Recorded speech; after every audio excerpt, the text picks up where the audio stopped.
This podcast may contain explicit language.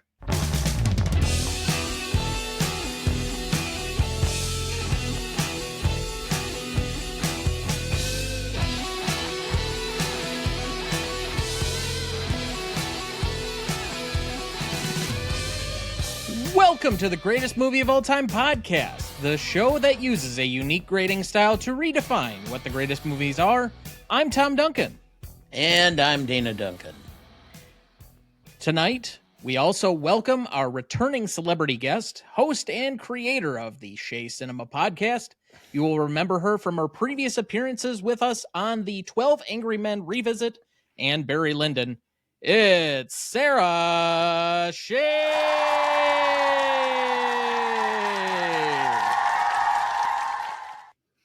Thank you so much, gentlemen, for having me back and putting up with my costume shenanigans. Yes, so what are you cosplaying as tonight? I am cosplaying as a random client at our protagonist George's hair salon. So you've already had your shampoo done? I'm pretty sure that they shampoo and then curlers, and then he runs out on my appointment, and this is how I'm left because I don't know how to do my hair myself. I see. Yeah. Okay. Understood. This is actually the first time that you're involved on the show by yourself. True. Without another guest. I know. It's kind of scary. Ooh. Yeah. It's a lot of pressure. Rowboat without a paddle. Yeah. Lost dinghy at sea. Oh boy. Just keep going. But tonight, for our 248th episode, we discuss Shampoo from 1975, celebrating its 50th anniversary this week.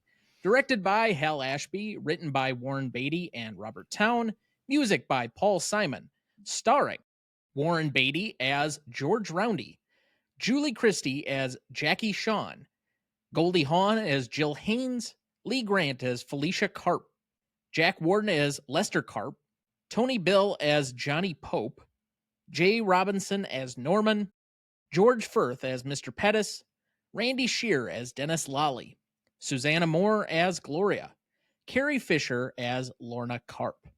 Background for the movie: Shampoo was released on February 11th, 1975. It was met with mixed critical results, but was an audience hit, making $60 million internationally on a $4 million budget and finishing number 3 at the box office for 1975. The film was nominated for 4 Academy Awards for Best Supporting Actor for Jack Warden, Original Screenplay for Towne and Beatty, and Art Direction, while winning for Best Supporting Actress for Lee Grant. In 2000, Shampoo made AFI's 100 Years, 100 Laughs at number 47. Shampoo currently holds a 73% among critics on Rotten Tomatoes, a 65 score on Metacritic, and a 3.4 out of 5 on Letterboxd. So as we begin each week, Dad, what is your relationship to this film? It's about 1977. I convinced my dad to get HBO home box office at the house. And this was one of the feature films in the guide and ran several times. So I think I watched it 2 or 3 times that month. So this is the third and a half Beatty film that I've seen. I've seen Bonnie and Clyde multiple times. For the life of me, I'm not sure why. I've seen The Parallax View, which I enjoyed, I will say. Alan J. Pakula saves Warren Beatty from himself a little bit for that one movie. And I watched about, I think, the first hour of Reds, and for whatever reason, never went back to it. Because it's boring. Now, one of Warren Beatty's best films is Heaven Can Wait. I have not seen that. And that's also a remake, so... I know, but it's a complete remake. It doesn't even follow the original film. But it's James Mason, Buck Henry, Jack Warden.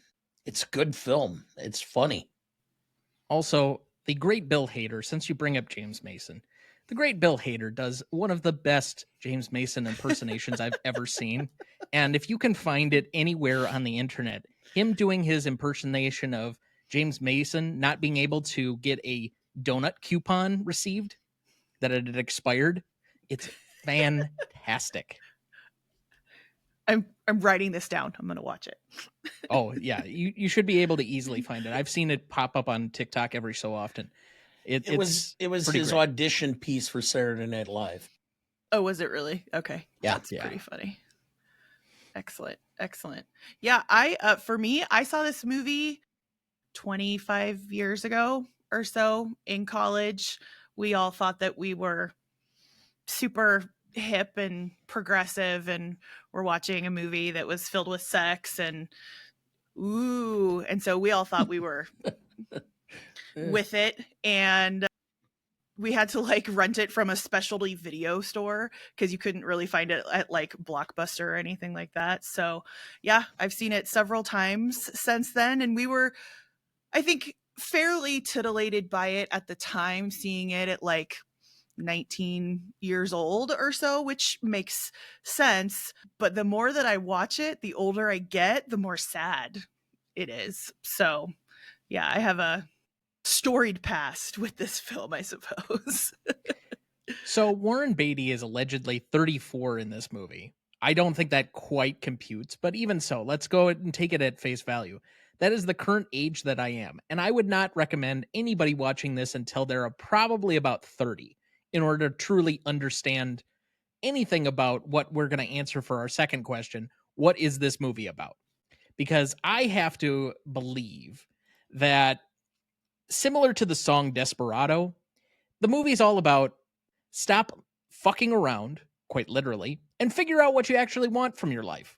Yeah, I think this movie, to me, watching it right now, having just rewatched it again and being in my mid 40s, it's pretty much about arrested development, right?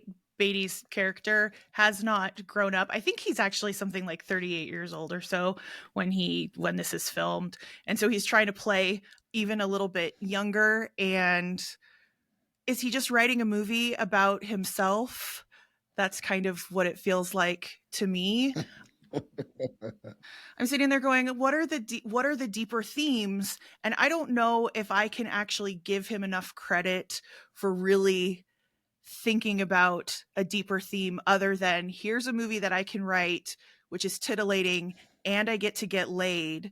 And he almost gets there at the end, almost. But I don't think it's that deep. The ending to me feels unearned. Yeah.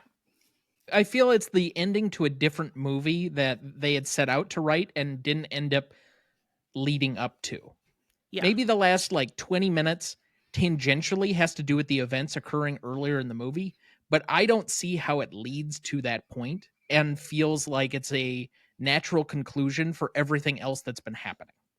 In terms of where Warren Beatty's character ends up or where the other characters end up, or the whole thing? Yes. Okay. Yeah. I've said all along that every person has an epiphany. It's a moment where they decide to take control of their life. Some people, it's, when they're 46. Some people, it's when they're 22. I think mine was when I was 12. It's when you can stand up or when you understand that what your parents may say to you is not always the most intelligent thing. My moments of clarity usually come post-coital, and it's really annoyed most of my partners. Yeah, post-nut clarity, that's a thing.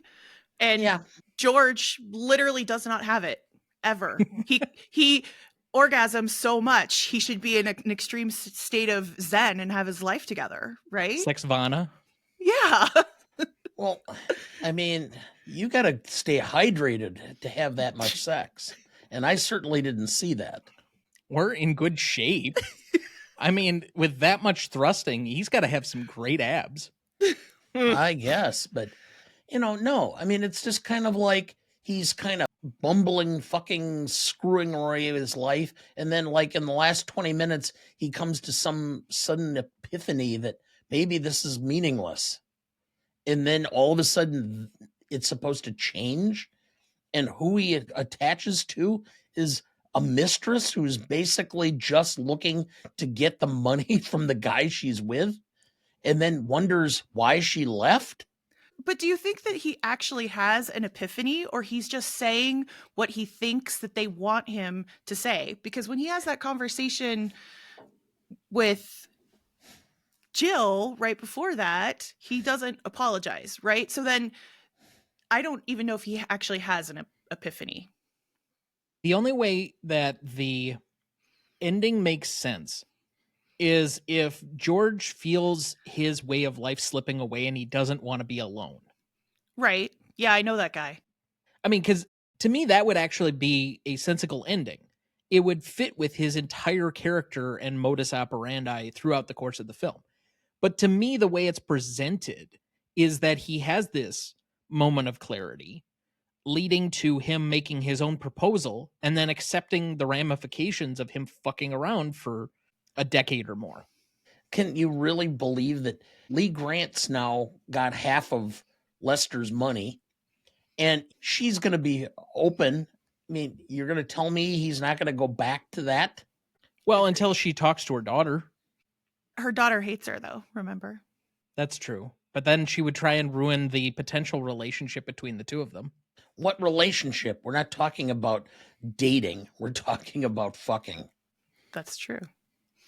You don't think that Carrie Fisher's character would like just be all in on it, and George, Warren Beatty, gets to have sex with a mom and a daughter at the same time while they're both trying to screw each other over? I think it would be one of the weirdest thruples I've seen on film. 100%. Do you think these characters have any sort of moral compass that would steer them in an appropriate direction? Before we move on, yeah, please define the term thruple.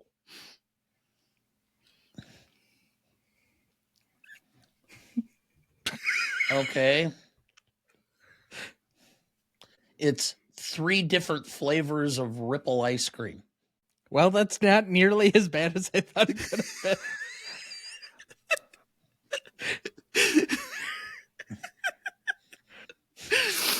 It's a rather in vogue term meaning 3 people in a couple. It's basically a love triangle. It's a new term for it. No, it wouldn't be a love triangle. It would be consensual relationship among 3 people. A love triangle implies that there's only... Yeah. Not really, because, and mentioning the best show on television currently, how can you have a consensual relationship with Miss Cobell and Mrs. Selvig with an innie and an outie? Totally different concept. Sorry, we're talking about Severance.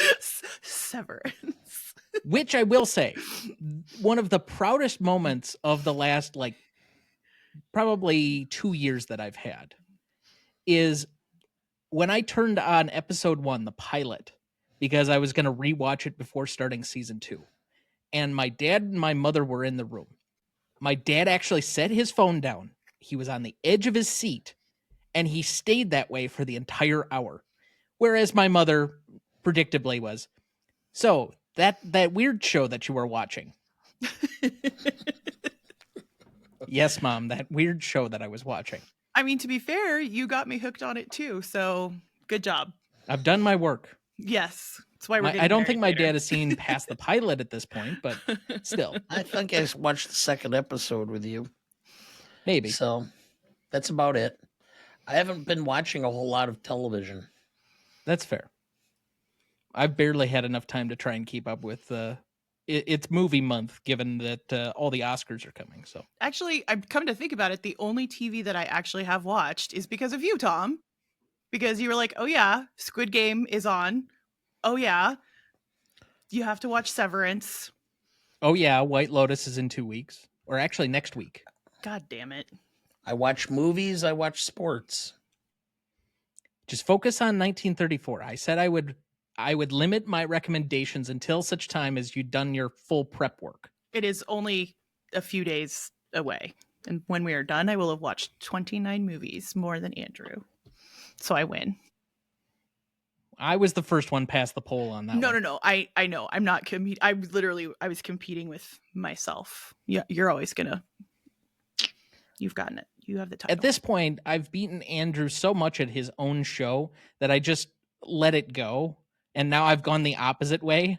I've gone to basically firebombing the entire thing and exercising a sort of anarchist vibe to the show. Yeah, I can see that.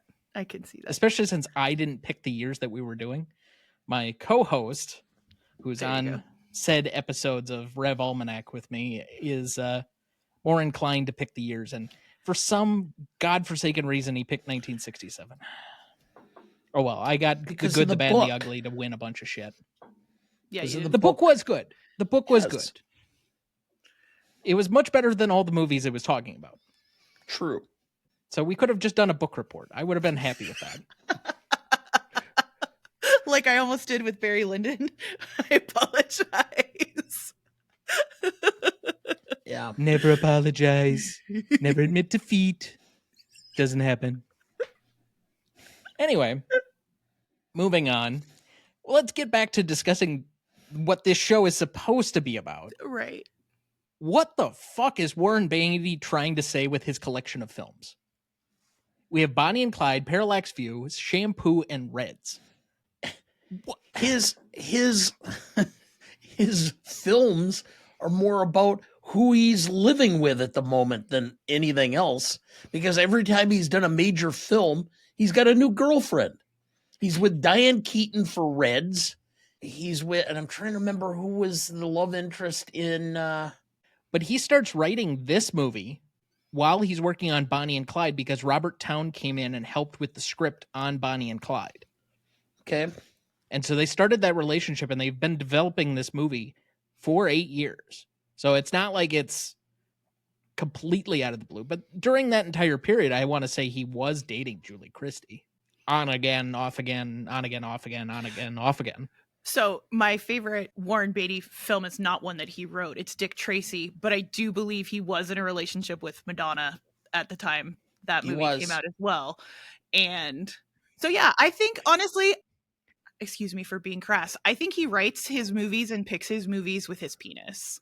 It is literally whatever's he thinks is gonna make him look the best and come off as like this sort of virile, irresistible man. I think too, if we want to be a little bit, again, I don't want to give him too much credit, I think he's a little bit of a nihilist. I just don't think that he cares about anything. His films seem to be really dismal, quite honestly. Yeah, the term awards bait or Oscar bait started with Reds. It was Warren Beatty trying to prove he was a real filmmaker. And he so overdid it. And Diane Keaton was in that, I believe, if I remember correctly. And it kind of tanked. It got nominated. I mean, I remember watching it and going, this could have been good. It's just boring. Well, for an allegedly major Hollywood star, he really doesn't have that many movies, and not that many that are like well known. In fact, one of his more well known movies might be one that you have publicly defended before, Dad. Ishtar. Yep. I liked Ishtar. I thought it was hilarious. I saw it at the theater. Goodness. Okay. But I just, he's a bit of an enigma in this way. I want to say there's always some type of political stance to everything that he's doing, but he built his career out of popping off early in a movie in the early 60s, somehow translating it after almost being run out of town into Bonnie and Clyde being kind of this unusual success, and then being the counterculture leader allegedly with doing some of these other kind of against the grain movies like this or like Parallax View. He is to movies what Kirk Gibson was to baseball. This guy who everybody ranted and raved about what a great player he was. And when you look at his statistics, he hit a home run in the World Series with a bad back. And the rest of the time, he was mediocre.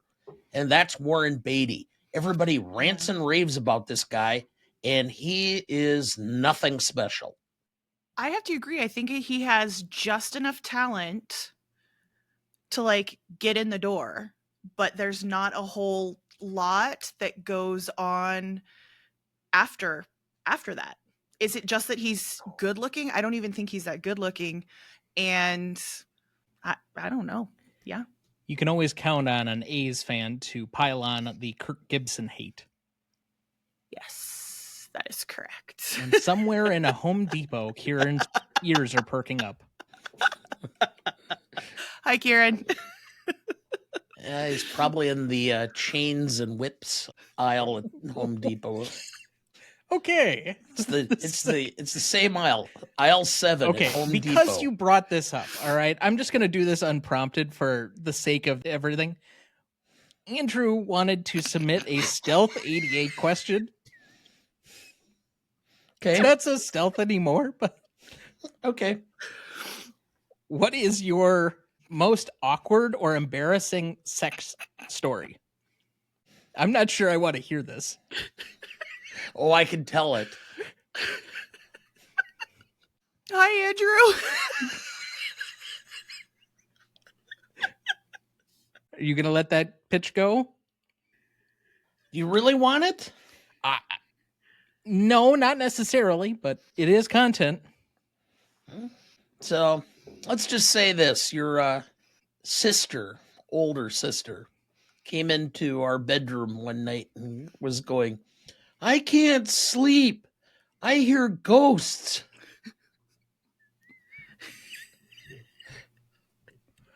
I will let everyone else figure out the second half of that story. But frankly, I've heard that one before, so I'm okay. Okay.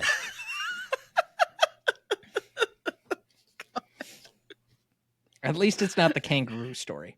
Anyway, moving on. Dad, do you have our plot summary ready for us? Oh, I do.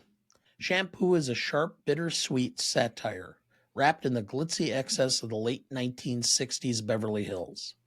The film follows George Roundy, Beatty, a womanizing hairdresser whose ambition is undercut by his inability to resist the charms of his wealthy clientele. On the eve of the 1968 presidential election, George juggles a tangled web of lovers, including his current girlfriend, Goldie Hawn, his wealthy benefactor's wife, Lee Grant, and his ex, Julie Christie, all while trying to secure financial backing for his own salon. Shampoo disguises its sharp political and social critique under a surface of sexual farce, letting the character's selfishness mirror the broader moral drift of the era. The film's humor is sly but never mean-spirited.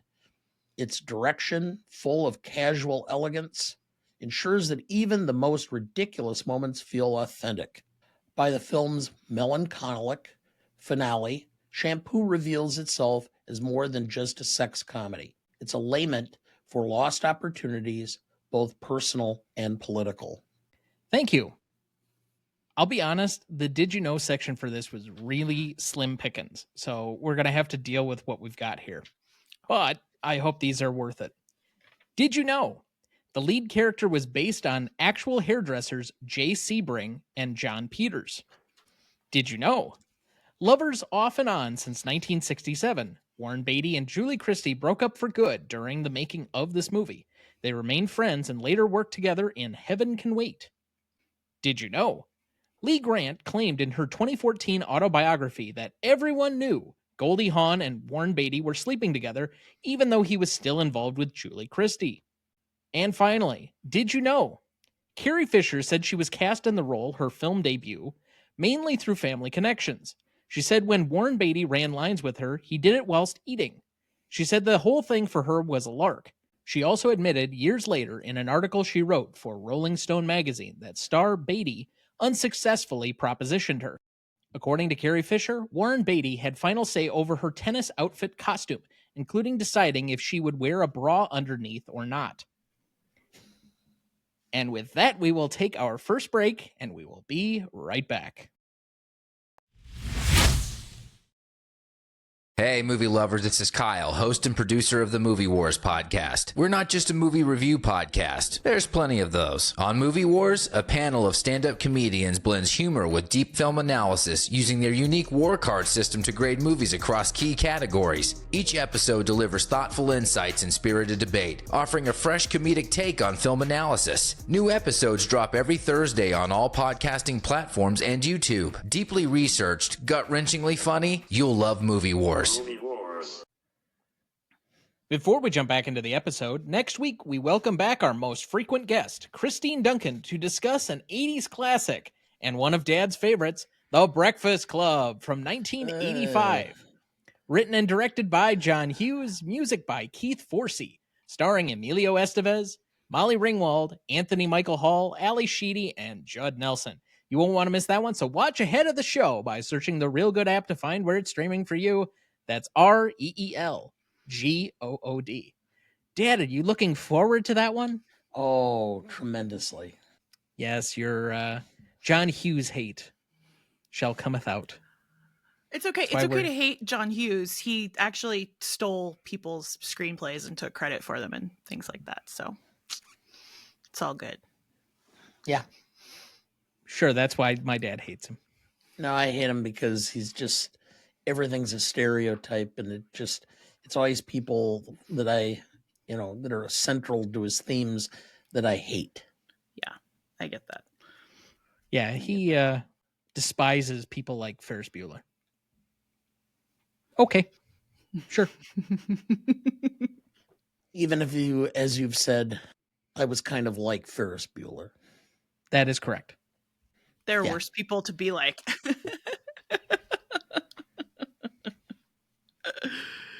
But before we get back into the rest of the episode, Sarah, what are you doing and where can people find you?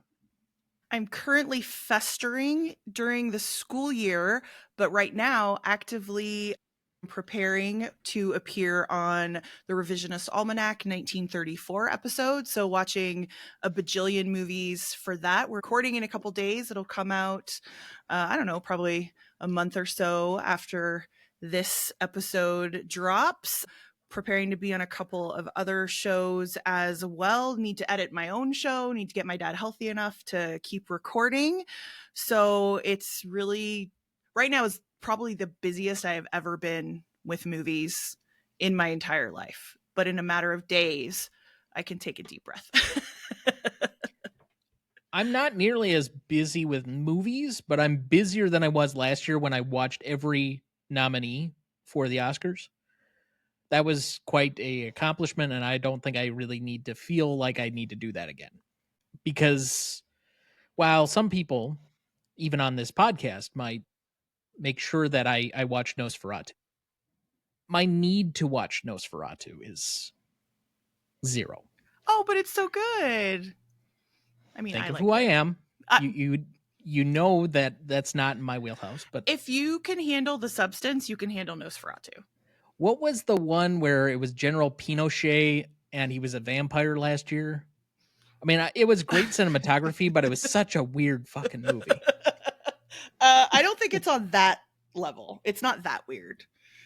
Okay, well, I have yet to watch a Robert Eggers film, so this is potentially an experience. But anyway. I think actually probably Nosferatu is the most accessible Eggers film. Probably. Like, you wouldn't want to start with The Lighthouse, for example. That would not be a good way to go. Yeah, probably not, from what I've heard. Anyway, we do have one listener question, and since it has to do with last week's episode, I will ask it here. Dad, this question comes from somebody at Rev Almanac, who asks, can you name all the different kinds of pasta you know in a Bubba Gump style? Rigatoni, cavatini, linguine, spaghetti, lasagna, capatini, acine de pipi. I'm trying to think of theirs. You've missed linguine, fettuccine. I did say linguine. Angel hair, mostaccioli, bow tie, penne, I think bow tie is called farfalle. Okay, well, it says bow tie on the box. That's what I'm going with. Ravioli? That's true. I make ravioli. Yes, I know. It's quite good, actually. Yes, you make it with feta and lemon butter sauce. No, it's pumpkin. I thought it was a cheese, but okay. Nope, we use pumpkin and with a burnt butter sauce. It's really good. All right. Thank you to @RevAlmanac, whoever you may be. Excuse me, since I have a teacher on whomever you may be. Thank you. But let's get back into the movie. We left off at best performance. Dad, who did you have down? I have Jack Warden. First of all, because I just love Jack Warden. I've loved Jack Warden from almost every film he's been in, from 12 Angry Men through all the years. I mean, he's just been a great character actor, and I was glad that he was able to get some recognition for this performance. And to me, I'm sure they didn't pick the name Carp for no reason. Being a bottom feeder, businessman, slime type. But Jack Warden played it brilliantly, and so he's my best performance. I am my father's son, and I picked him for most charismatic as a result of that. But my best performance goes to Warren Beatty by default. And that's just because he had the most to do with the movie. And I think he should own this film. I couldn't give it to him for that very reason. I couldn't give it to him either. I'm going to go out on a limb and say best performance is actually Goldie Hawn, because she's the only character in the entire movie that I actually like. And she's doing her own thing. I thought about giving her most charismatic. We'll get into that in just a second. But she, to me, is the best thing about the entire film. She steals every scene that she is in. And I think she was written to be an idiot, and she manages to not be just an idiot and like her laugh-in personality. I loved every moment that she was on screen. So Goldie Hawn, best performance. See, I went with my best secondary performance as Lee Grant. I thought she was the best of the female characters, to be quite honest. I thought she was the most layered, the one who probably put forward the most range of any of them. I don't know. I thought she was better. Hard disagree. In fact, we can talk about it later. We can talk about it now. I do not think she deserved an Academy Award for her performance at all. You said she was layered. I thought she was completely one note the whole time, and she bored me. And I just kept saying, is that really Lee Grant? I've seen her do better performance in Omen 2. Okay, this is not it. I made Dana like actually laugh. Yes, That's a film I haven't thought about in a long time. okay. She was so boring. This is not Academy Award level performance at all. Compared to the rest of the film, it looked like it. No, Goldie Hawn was right there. Goldie Hawn was right there. I'm sorry. I found Goldie Hawn to just be constantly hysterical, and she was grating, if you ask me. Did we watch the same movie? I mean, I know we all hated it, but whereas I thought the best individual like monologue given to any of the characters was Lee Grant's speech to Lester while they're at that dinner. Agree to disagree. I thought she was boring. Boring. I am not on the 1975 version of the Revisionist Almanac, so I have no idea who else was up for that particular year, but I guess I don't have any this year, direct disagreement with Lee Grant winning Best Supporting Actress. However, I don't think that she will be anyone's personal vote, likely. I know she won't be Andrew's because he's very anti-shampoo. That's why his hair is always so oily. But he gets a lot of sleep, so he's the prettiest of all of us. It's okay. All right. Well, we're going to agree to disagree on Lee Grant. Terrible, terrible performance. Okay, fine. Who did you have as your best secondary? So I kind of vacillated on this. I thought I was going to give it to Jack Warden, but I'm going to give him most charismatic. So best secondary performance, again, there's not a lot to like in this movie. Sorry, not sorry. I'm giving it to Carrie Fisher.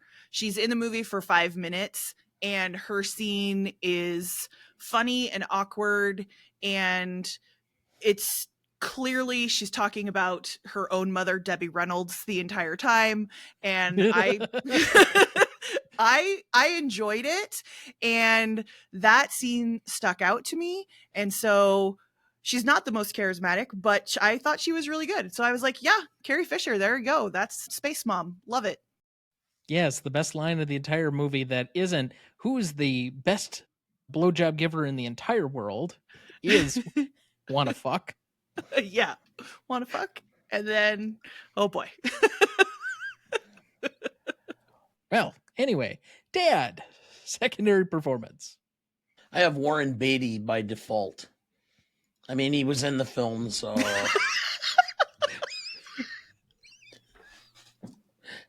I'm supposed to Okay. love him, but I just can't. So I got to give him something.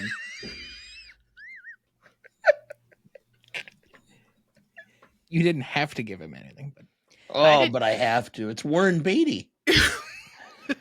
again, I didn't give him anything. at least he didn't say La La Land. Anyway, we have 2 votes for Jack Warden for most charismatic, and you have already awarded him something else, Dad. So who did you have? For most charismatic, I have Goldie Hawn. Simply because it doesn't matter what she's in. I mean, I remember watching her on Laugh-In and thinking and laughing about what a bubblehead she was on the show. And then I watch her doing films, and actually there's a lot more to her and her acting than I originally thought. And so maybe it's still a surprise when I see her, and she actually seems like she can act, so that it makes her a little more charismatic because of that. But anyway, that's why. I agree. I can agree to that. Shocking. Utterly shocking. What, the guests agree with me? Yes. Oh, yeah. Well, I mean, I gave her best performance because you guys are wrong for giving it to anyone else. But most charismatic, of course, she's adorable. She's adorable. She's also adorable, and she's rather funny. And I think she does actually give the most layered performance out of all of it, with all of the roller coaster of things that are going on. And she's not hysterical the whole time.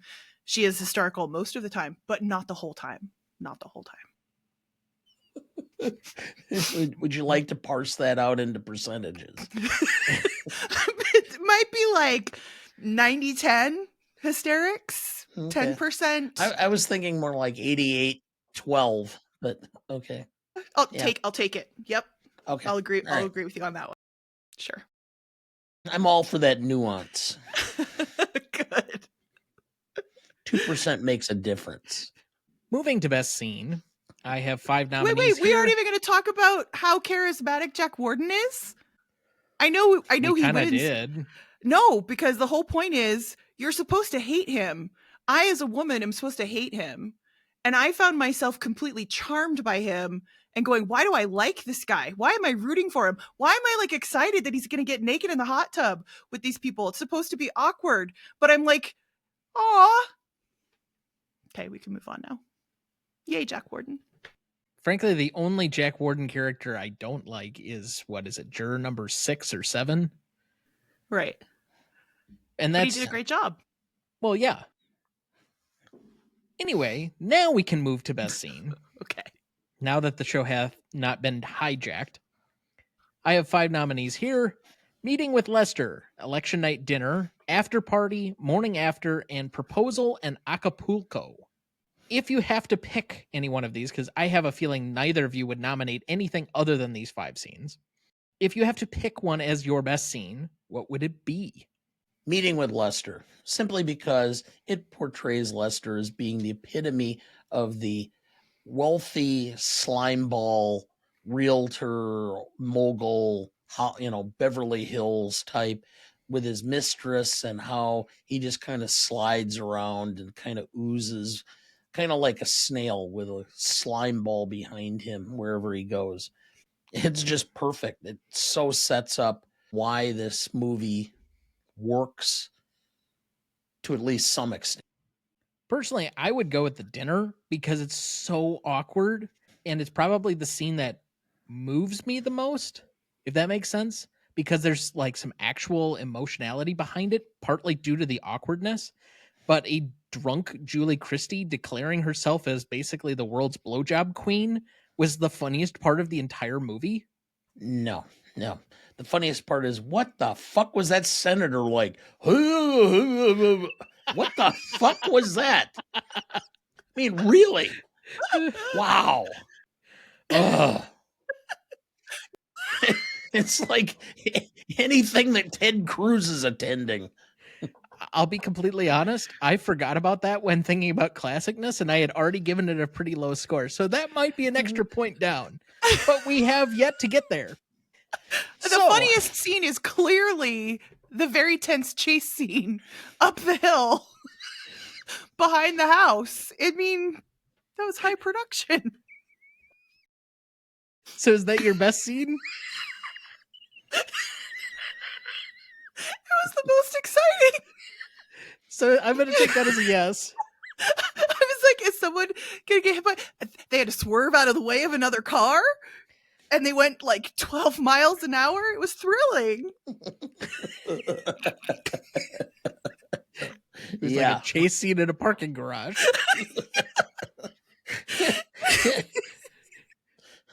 But without the tires squealing. I think they actually added in some tire squeals. But he's on that stupid motorcycle. Oh, God.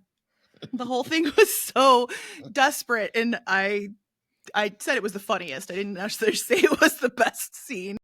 There's this part of me that wants to like nominate George being at Jackie's house and meeting Lorna and all of that. Being at Jackie's house and Lester comes in just for the awkwardness there. But all of these things happen in the second half of the movie. And I think I would put in and say the after party is such a weird sort of denouement to everything. You know, it's a sex party, I guess, because the Beatles are playing, and then suddenly Jimi Hendrix and all of that type of stuff. And it's what every sort of like Hollywood movie thinks happens at parties like that, but doesn't actually happen. I don't know. None of these scenes are very good to me. But I think that's a problem with the movie. None of them, I don't feel like there's any scene that actually stands out as being like the epitome of the movie. It's like little segments from here and there. So that's part of my problem as an audience member watching this film. Favorite scene, I also have the election night dinner. I don't need to talk about it further. So favorite scenes for either of you? I have the election night dinner. And not applicable is not a choice, Sarah. But Dana has gone with the credits before. Yes, I have. Actually, I think it was over. Yeah, I think actually meeting Lorna is probably my favorite scene. It's just really unexpected. The conversation that they're having. Are you queer? Like, have you ever made it with a guy? Have you ever made it with a girl? Want to fuck? It's a whole own separate thing. Are you making it with my mom? Right. And all of that type of stuff. That's probably my favorite scene. But I'm saying that in the most mild way possible. Most indelible moment, it's the ending. Okay. Because it doesn't fit. It has this weird car chase. It ends on such an emotionally sour note. Honey, oh honey. Yeah. Ugh. Any objections? No. Okay. So we can move from discussing the film specifically into the more generalized categories. But before we do, looks like a good spot for our second break. We will be right back.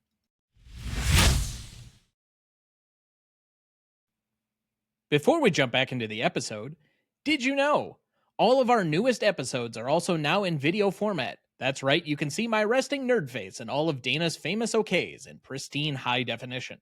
And that's not all. We're also on the cusp of a few different live streams coming up in the near future. First, our annual Oscars preview will be live streamed on our YouTube channel the week before the Oscars, and then we will have a live post-Oscars review the night after the awards with a whole bunch of your favorite guests dropping by to share their thoughts on what happened. We've also got a James Bond rankings live stream series planned and much, much more.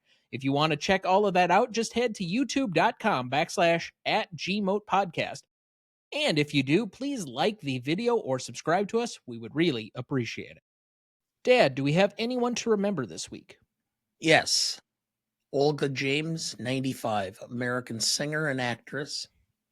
Carmen Jones, Mr. Wonderful, The Bill Cosby Show. Ken Flores, 28, American comedian.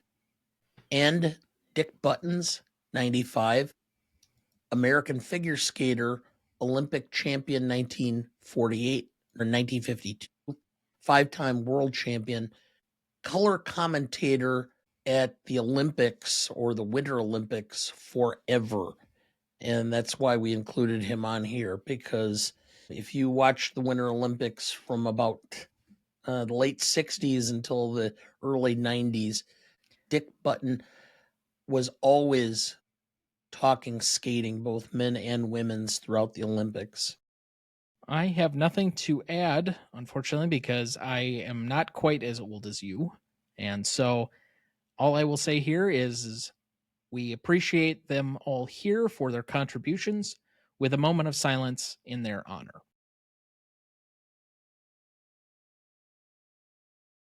Thank you. All right, let's move to best funniest lines. Now, these can be a little bit ironic, so I'll start with the most ironic of all. George Roundy. Let's face it, I fucked them all. I mean, that's what I do. That's why I went to beauty school. I mean, they're always there, and I can't, I don't know what I'm apologizing for. So sometimes I fuck them. I go into that shop, and they're so great looking, and I do their hair, and they feel great, and they smell great. Or I could be out in the street, and I just could stop at a stoplight or go into an elevator, or it's a beautiful girl. I don't know. I mean, that's it. It makes my day. I mean, it makes me feel like I'm going to live forever. It was like reliving the movie. That was so spot on. George Roundy. Christ, they're women, aren't they? Have you ever listened to the women talk, man? Do you? 'Cause I do until it's running out of my ears. I mean, I'm on my feet all day listening to women talk, and they're only talking about one thing. How some guy fucked them over. That's all that's on their minds. That's all I ever hear about. George, I don't fuck anybody for money. I do it for fun. George Roundy. Last night I had a dream. I was 50 years old and I was supposed to meet Jill at the shop. It scared the hell out of me. Jackie Sean. Why? George. I can't imagine being with Jill when I'm 50 years old. I can't imagine not being with you. Jackie Sean. Who does he think I am? Some cigar that he's got between his teeth? Jill, are you married? Johnny. Sometimes, but not at the moment. My last one. Lester. I just wish I knew what the hell I was living for. You can lose it all, I mean, you can lose it no matter who you are. What's the sense of having it all? Market went down 10 points last week. Goddamn Lyndon Johnson. Well, maybe Nixon will be better. What's the difference? They're all a bunch of jerks. I'm out. Oh, I've got many. Oh. Uh-oh. Okay. All right, Masterpiece Theater, here we go. All right. Let me see. This is a couple from Jill. It's all from the same exchange. Jill, the only way you're ever going to get money out of a bank is to rob one. Arguing. And then she says, you never stop moving, but you never go anywhere. Grow up. More from Jill. I don't want girls looking at me and knowing and me not knowing. It will help me if you tell me, because I'll know that you've lied to me all along, and I'll know that you're incapable of love, and that'll help me. And then George at the end. I don't trust anybody but you. And he probably says honey in there somewhere. There you go. You're welcome. Okay, Pooh Bear. Anyway.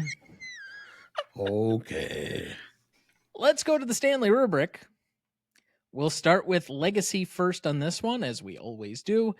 This is a category measuring the legacy of the film roughly 5 years after it initially came out. So 1980 to today. What is the legacy of this film? We divide the category 5 points and 5 points for a total of 10 between the industry and the general audience. Dad, would you like to go first or second? Oh, I'll go first. Industry. I don't think they really thought about this film much after it was released. It was on HBO. It ran through some of the cable networks and such for a while. So I'm going to at least give it a 2 for industry. For the public, no one thinks of this movie. I was going to give it a 1 until I asked at the office when they're informal, and we had 5 people who had actually seen it. And I couldn't believe it. So I have to go with a 1.5 because of that. Now, they were all over 40 or over 45, maybe even 50, but still. This was a popular movie when it came out. That's all I can say. But it's kind of proving the point that they were all over 50, because you had to basically see this when it came out or very shortly thereafter in order to probably have seen the film, because nobody thinks about this. The industry has, for the most part, forgotten it, but I will give it a little bit of credit. Between this and the success of Parallax View and Heaven Can Wait, probably gave Beatty enough clout to get Reds made, because that movie took a lot to get made, even as much as we picked on it already tonight. But other than that, came and went like a fart in the wind, and the audience pretty much went with it. I have a 2.5 on the industry, and I have a 1.5 on the audience. And I think I was a little generous. Yeah, you beat me. I have a 4 overall. Okay. So for me, for legacy for the industry, I'm going to give it a 2. I feel like that's very generous. And for audience, I'm giving it a 1. You know how I know about this movie? Because it has sex in it, and it, like, my friends in college, we were like, we want to watch movies with sex in it.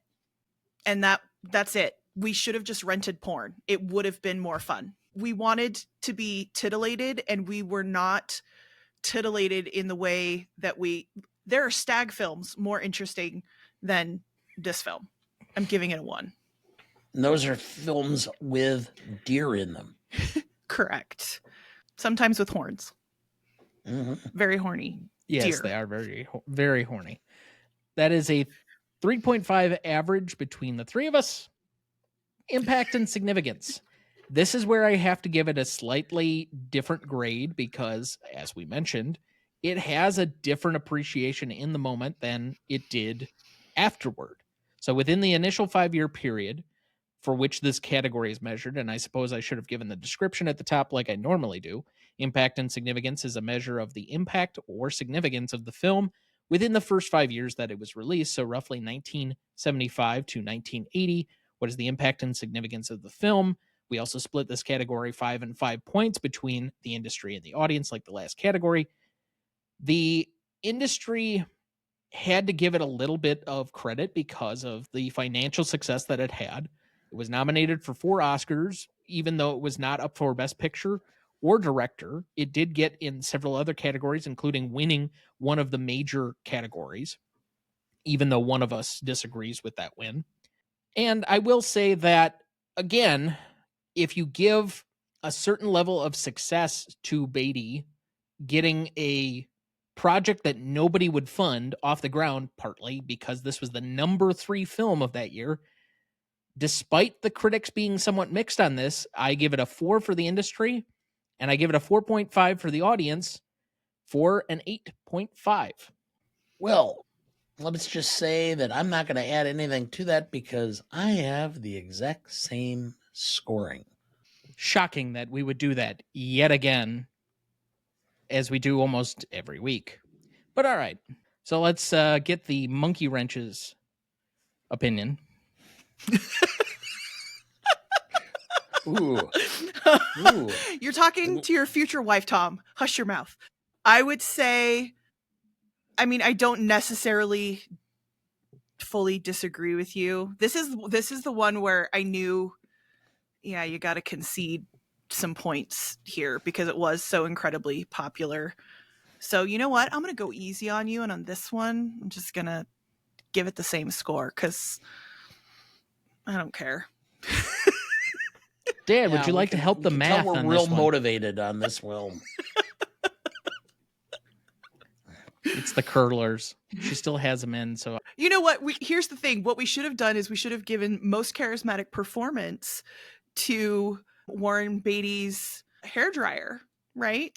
Because that thing pulled off an amazing performance. Suddenly, everybody's hair is perfect. Wigs are in place. It's stunning. It's the only time I've thought of somebody overcompensating by having a hairdryer down their pants. Yeah.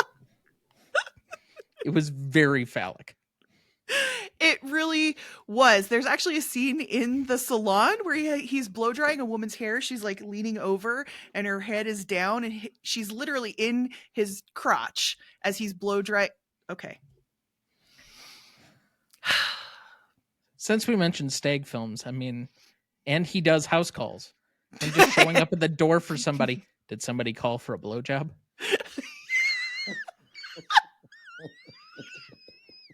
In a better movie, he would have had that line.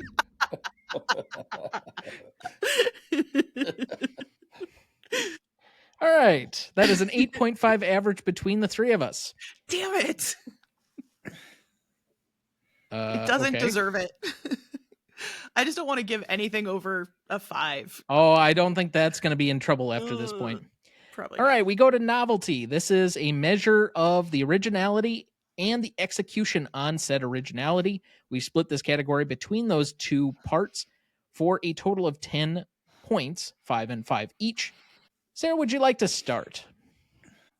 This story is completely unoriginal. It's been done 1,000 times before in better ways, in funnier ways. Love triangles, multiple people. It's better suited as a farce, which it never gets to that level. It's like a 1.5 for me in terms of originality. I just can't. I can't. I feel like a 5th grader wrote it. In terms of You know, some interesting 5th graders. Okay, like 9th grader. You just about caught me in a spit take there. Yes. Like that close. Oh, dang. But you admitted to it, so we've got that. Yes. Admitting to it is better than getting my entire laptop wet. True. That's excellent. But then that would be in the perfect condition for Warren Beatty to write something on it.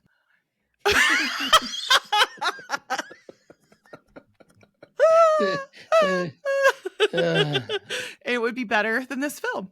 In terms of execution, there is nothing novel going on in terms of the execution. Everything is a standard shot. This is like filmmaking 101. Oftentimes when I show films to kids and they get, this isn't interesting. And I'm like, you literally could not make a better movie on your own. So knock it off.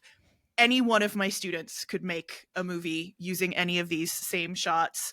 So I'm giving this 1.5 for execution. In fact, I did make a better student film that is currently on YouTube, but Andrew's still looking for it. Yeah. I challenged him that he has to be able to find it on his own because you have to search YouTube to find it. Challenge accepted. He and I will join forces. We will form Megatron and we will. I might have the link. Oh, Dana, let's talk later. So that's a total of what? 3? 3 for me for novelty. Okay. I find this to be a little bit more original, but not all that much. And I guess my points down for this is more in the execution where I have it at a 1, but I have a 3 for the originality. I just didn't think there were many sex positive dramedies by this point. I mean, there were enough like sex comedies, but this isn't exactly a sex comedy. And yes, there are plenty that are better done, but I think they're from a later era when we were more comfortable exploring this in a better way. That's not to say like the movie is good because of its unique qualities, but I don't think I can remember anything truly that is like this. And so I'll give it a generous 3, but I have a 1 on the execution. It's pretty dry. I think a couple of the actors did pretty well, but even Beatty's acting in this can't really save much of it. Acting. Yeah, I'm like, Beatty's never saved anything with his acting at all. I mean, Lee Grant, Jack Warden, and that's about it for me. Goldie Hawn. So I'm going to go with a 4. The originality, I'm going to go a little bit higher. I'm going to go with a 4 for originality. And the reason why is because this is the first time I've saw a film where it talked about the upper crust of, the Hollywood Bel Air life with the lowest level of sexploitation that was going on in the 60s. And it kind of merged them and showed that the elite were no better than the rest of us. And so I think it kind of gave a pull back the covers of what was really going on in Bel Air among all the very wealthy and the wearing the tuxes to the formal dinners and such, realizing that this is the first time where they're all a bunch of degenerates too. I'm going to go with a 4 for originality, and I'm going to go with a 1 for execution because, quite frankly, you could have had the third director doing this and it would have made no difference because there was nothing in here. I mean, okay, go, shoot. Okay, cut, wrap, neck. Oh, God. It's so canned. For being a name recognized director in Hal Ashby, I don't see that this was all that great. This to me is like, well, Hal, I know you're going through a divorce right now. Do you need some cash? Just show up. I haven't looked to see if that's indeed true, but it wouldn't surprise me. So I'm at a 1 for execution. So I'm at a 5 overall. And that makes it a 4 average between the three of us. Easy math so far. All right, Dad. Before I have all of my criticisms, let's hear all of yours and the likely very, very low score that you will give this one. Let me see here. Which was the one that we gave a 2 a couple of weeks back that you said was possibly your lowest Classicness score to date? MASH. That's right. I think you gave MASH a 2. Does this come in underneath that? No, but damn close. The homophobic bent of this entire movie, the fact of the senator going, I mean, what the fuck? Is that supposed to be like a slam on Native Americans or what? I haven't figured it out. It's cultural appropriation. Yeah. The only reason that I come out a little higher is because at least the women in this film seem to be the only ones with any moral compass. At least know what they want and get it. I'm at a 3. All right. That seems reasonable.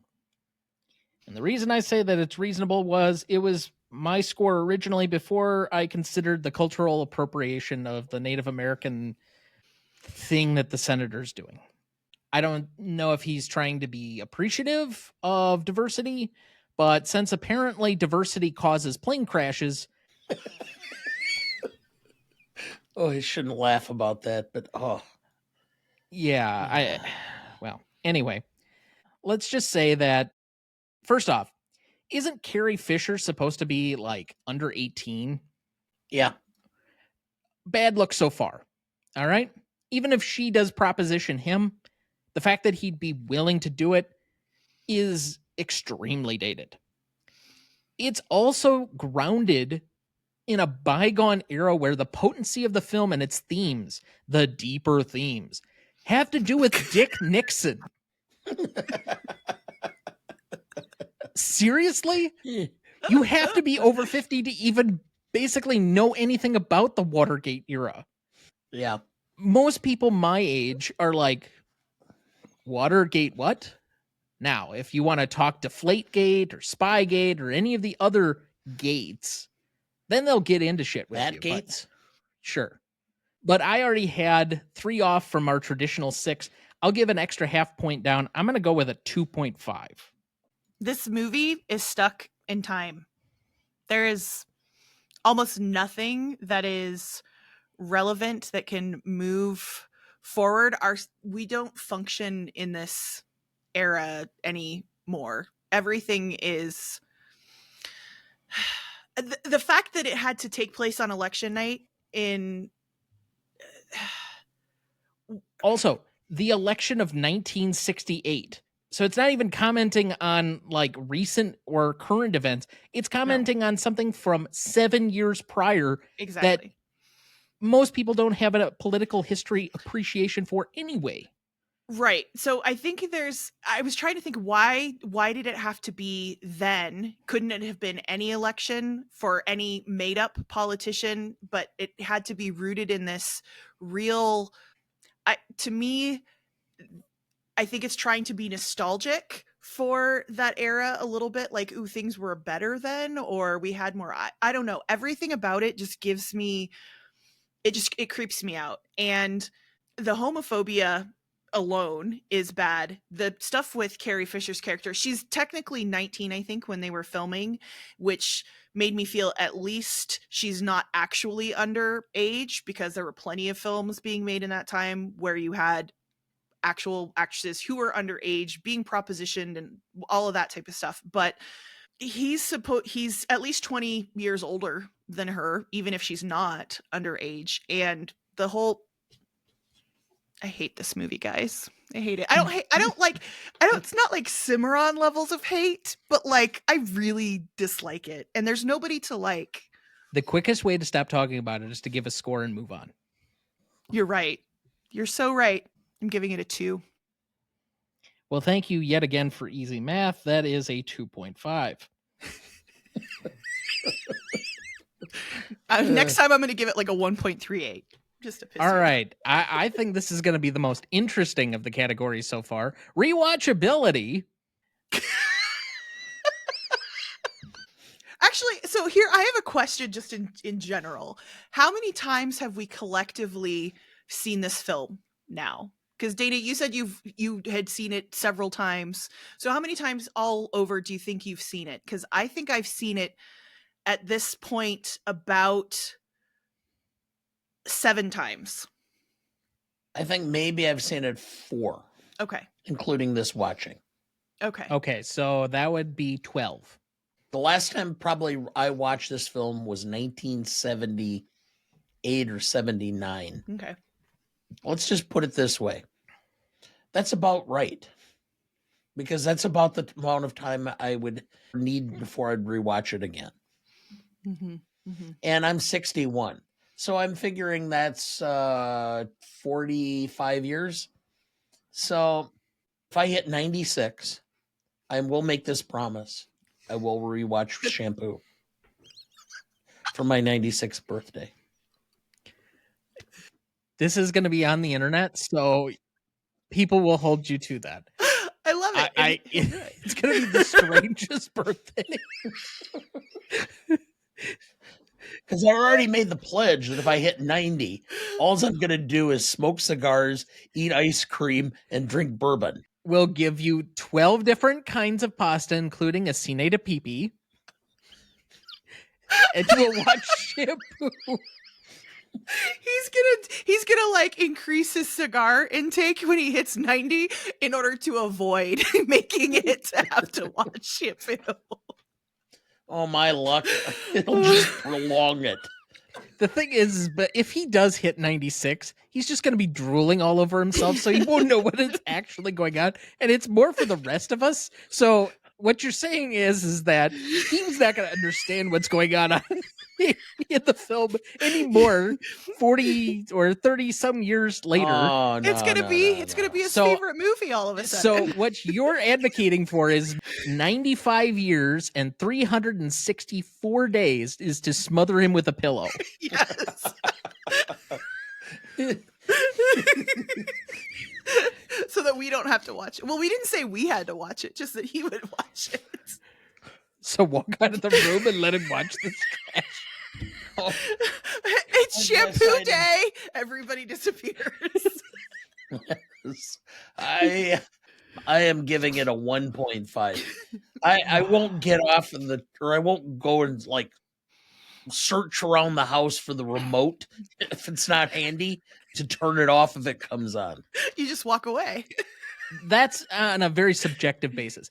I will say this from an objective perspective. It's a reasonable length. It's a 70s movie, which for a lot of people has some sway to it and some extra credence. It has some sex. It has some comedy a little bit, which make it a little bit more accessible. But I just don't see many people returning to this often. And that has been borne out over time as most people have either forgotten about it. And it's not like everybody's parents are introducing them to these kinds of films. So I'm going to go with a 2.5. If it were personal, it would be lower. Can you imagine me coming to you when you're like 17, 18 and going, oh, you have to watch Shampoo? Is that any different than you having me watch Revenge of the Nerds when I'm 10? Well, okay. Or when I'm 8, showing me Caddyshack and then trying to fast forward through the nudie parts? Those are the best parts. Caddyshack holds up. Well, Revenge of the Nerds. the worst nudie Eh. scene in Caddyshack, you couldn't even hit the skip button fast enough. You missed it because it happens like that.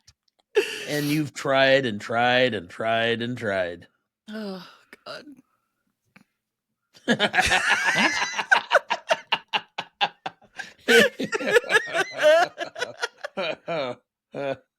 Yeah, okay.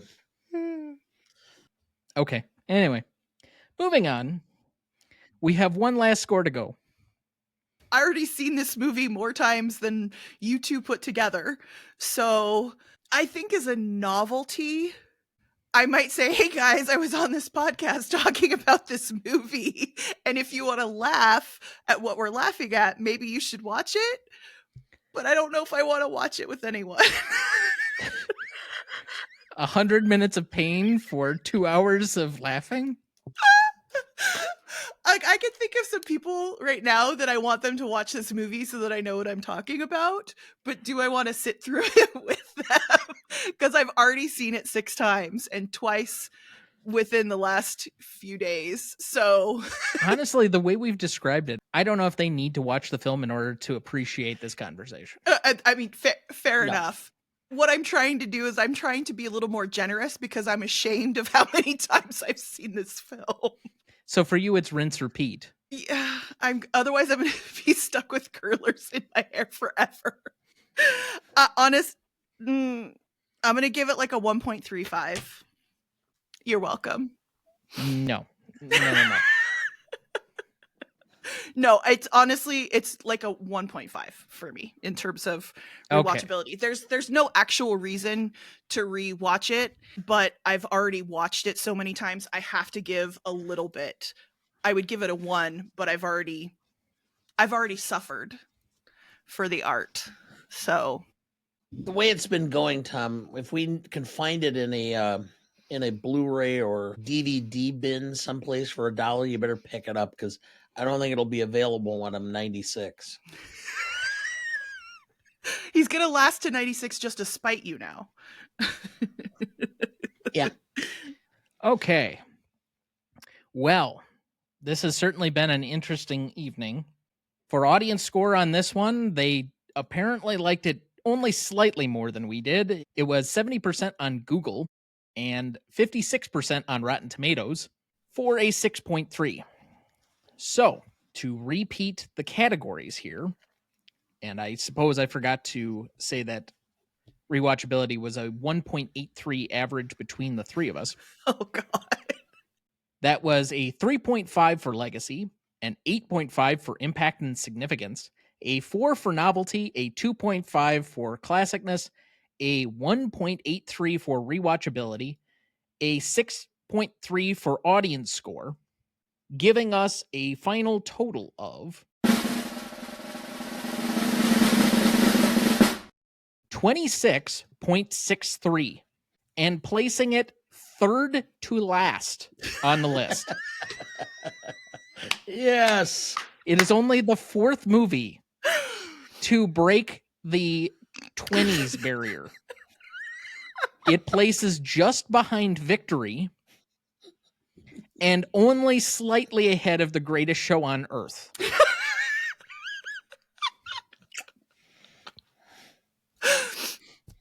I am so proud to be part of this moment.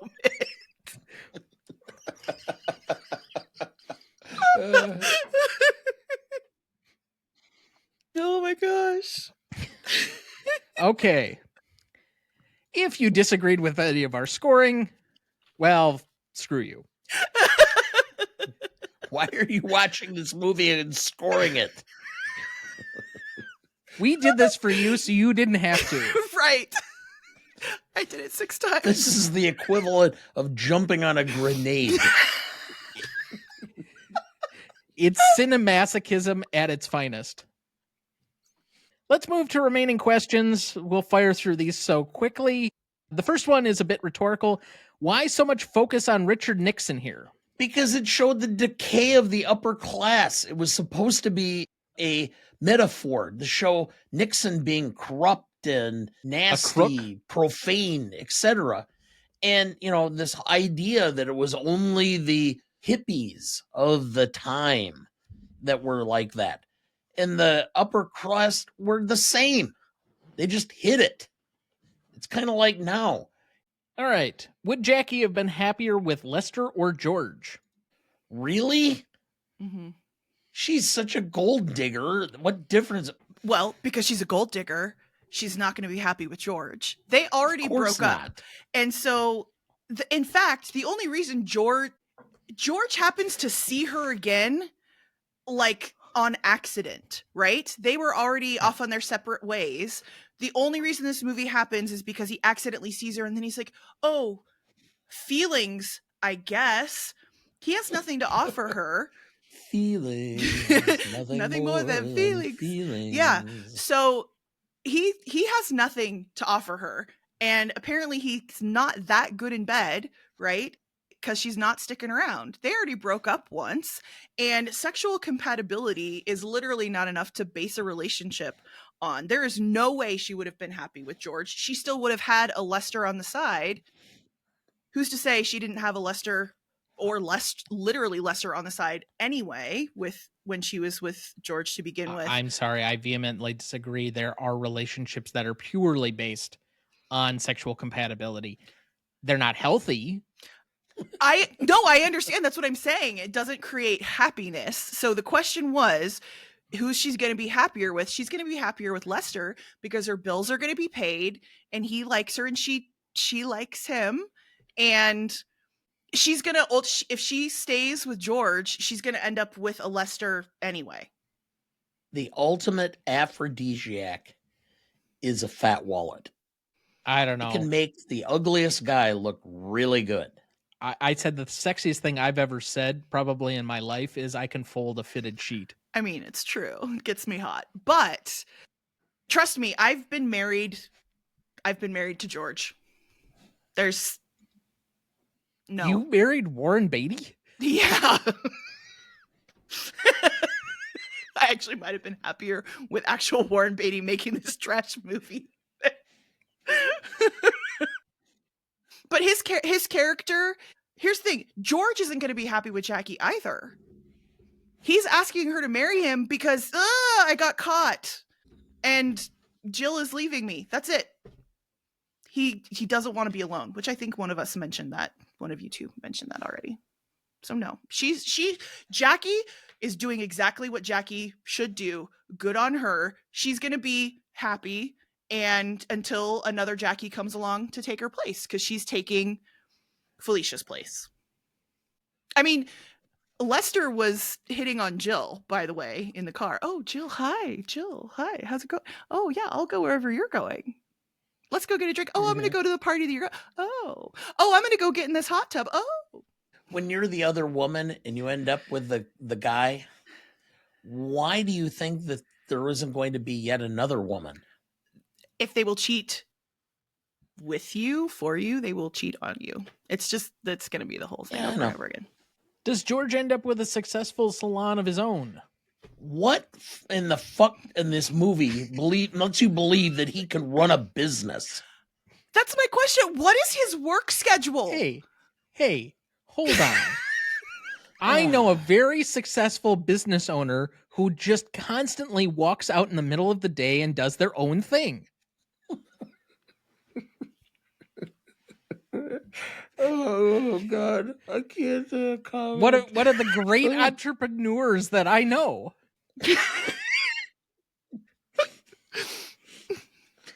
Anyway, Sarah, you had some remaining questions.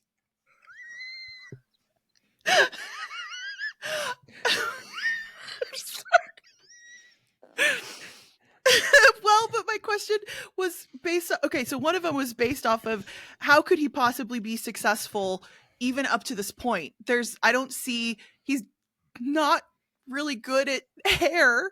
Are we supposed to believe that he gave Jackie and Felicia the same haircut? Yes. They don't look the same. Why didn't they get two wigs that were identical? Because it doesn't look the same.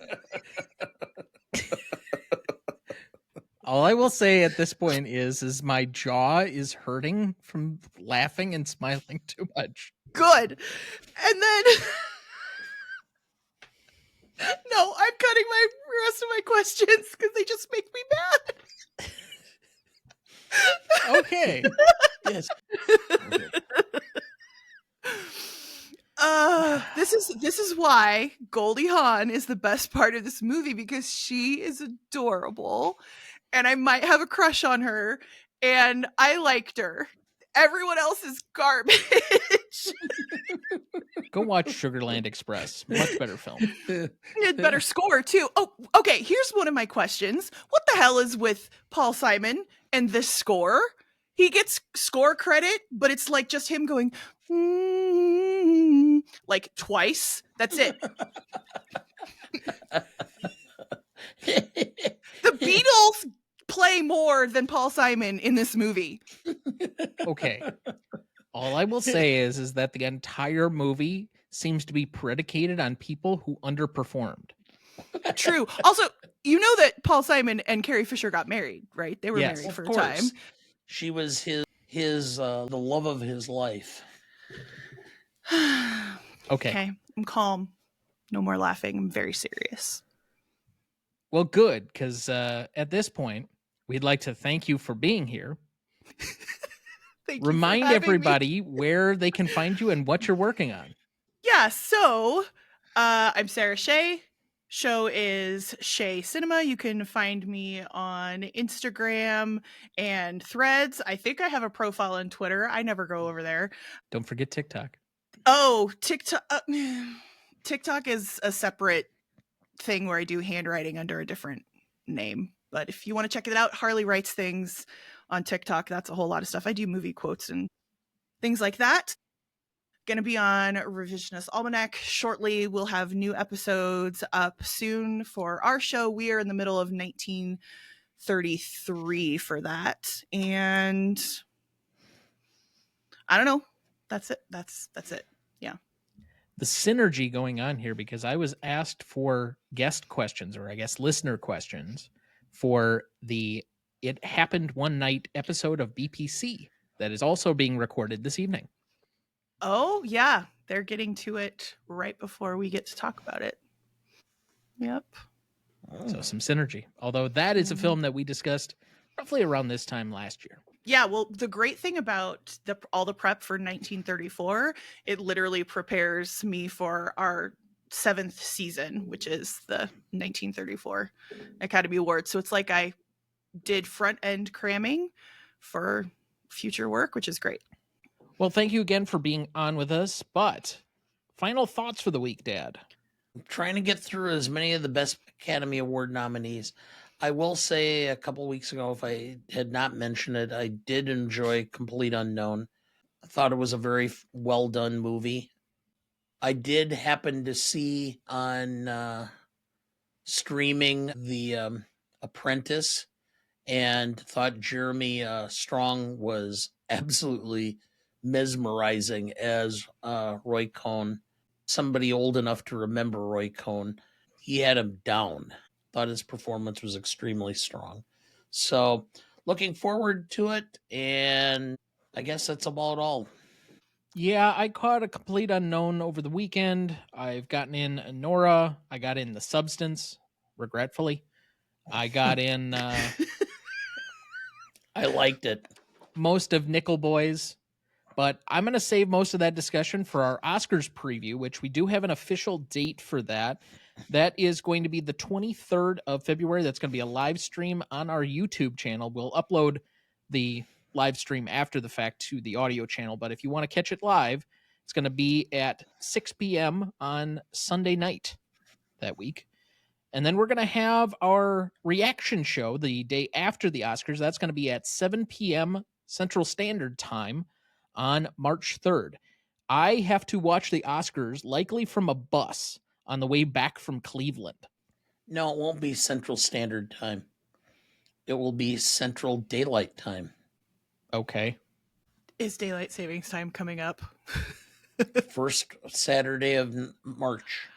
Oh, great. Yet again, they put a residency weekend for law school on the date at where the clocks turn. Fantastic. Spring forward. Great planning, guys. Anyway, so I'm going to save the conversation for that. But as I've gotten at least the two people, and we talked about it briefly before, both of the people that share this podcast space with me right now, into Severance, the last episode, episode 3 that just came out. I love Eminence Front as a song. What a glorious use of Eminence Front to end an episode. Yes, agreed. And I Agreed. can't wait for what everybody is already saying is the best episode of the show so far, which will be out tomorrow. Tomorrow and tomorrow and tomorrow. So, if you are not yet watching this show, and I understand fully if you do not have Apple TV Plus, but if you have an iPhone or whatever else and got like a free gift for it and you're just not using it, do yourself a favor. This is the best show on television right now. Arguably, it's between three things. It is between Shogun, Industry, and Severance. But those are the three best, and I would accept an argument for any one of those three. But outside of that, I don't know what you're doing. If you if you like good television, you like interesting, intimate characters, and good thrillers, you watch any one of those shows. I think that's a good place to end it for the week. Thank you for listening. We're all pretty bizarre. Some of us are just better at hiding it, that's all. Next week, we welcome back our most frequent guest, Christine Duncan, to discuss an 80s classic and one of Dana's favorites, The Breakfast Club from 1985. Written and directed by John Hughes. Music by Keith Forsey. Starring Emilio Estevez, Molly Ringwald, Anthony Michael Hall, Ali Sheedy, and Judd Nelson. You won't want to miss that one, so watch ahead of the show by searching the Real Good app to find where it's streaming for you. That's REELGOOD. Please like, follow, rate, and review, or whatever on whichever platform you have so that more can join in on our fun. You can also email the show at RonnieDuncanStudios.com or at GreatestAllTimeMoviePodcast@gmail.com, or find us on YouTube, Instagram, Twitter, Letterboxd, or TikTok at the handle @GModePodcast. The Greatest Movie of All Time is a production of Ronnie Duncan Studios. Our show is mixed, edited, and written by Thomas Duncan. Our music is thanks to Purple Planet Music. Our technical provider and distributor is Captivate FM.